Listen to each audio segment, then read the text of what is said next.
வணக்கம் ஃப்ரெண்ட்ஸ், நம்ம இந்த வீடியோவில் மறுபடியும் அந்த கந்தாயம் போடுறத பற்றி தான் சொல்கிறேன்.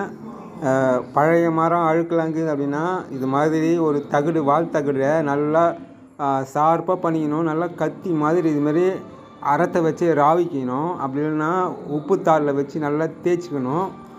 நல்லா தேய்ச்சிங்கன்னா நல்லா ரெண்டு பக்கமும் நல்லா ஷார்ப்பாக வந்துடுச்சு அப்படின்னா ஒரு தகடு வச்சு அந்த கூரை மடிக்கணும். நான் உங்களுக்கு ஸ்லோவாக பண்ணுறேன் பாருங்கள்.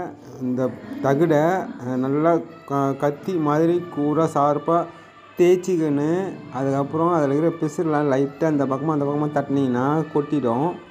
அதுக்கப்புறம் பார்த்திங்கன்னா அந்த கூரை மடிக்கணும். ஒரு சைடாக மடிக்கிறீங்க அப்படின்னா பாருங்கள், ஸ்லோவாக காட்டுறேன். அதே அந்த கூர் வச்சு மடிக்கிறப்போ இன்னொரு தகடு வச்சு அந்த கூர் மடிஞ்சிரும், கொக்கி மாதிரி மடியும். மடிஞ்சிச்சு அப்படின்னா நம்ம மரத்தை நல்லா சீவலாம். பெரிய பெரிய மட்டை மட்டும் இல்லாமல் சின்ன சின்ன பூ கூட நம்ம இதை மாதிரி உளியில் நம்ம சீவி எடுக்கலாம். மரத்தில் இருக்கிற அழுக்கலாம் பாருங்கள். பழைய பாலிஷ் ரிமூவ் பண்ணுறோம். நம்ம பெயிண்ட் ரிமூவ் போட்டால் கூட கொஞ்சம் நிறையில் இருக்கும். அதெல்லாம் இல்லாமல் பர்ஃபெக்டாக இது மாதிரி சீவிட்டோம் அப்படின்னா நமக்கு மரம் புதுசு மாதிரி ஆகிடும்.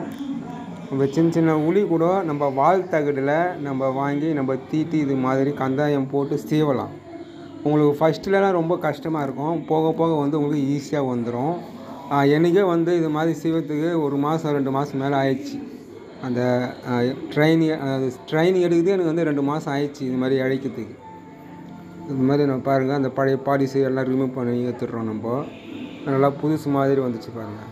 இது வேங்க மரம் தான் கரையில் இருந்தது. அதை நம்ம புதுசு மாதிரி சீவரம்.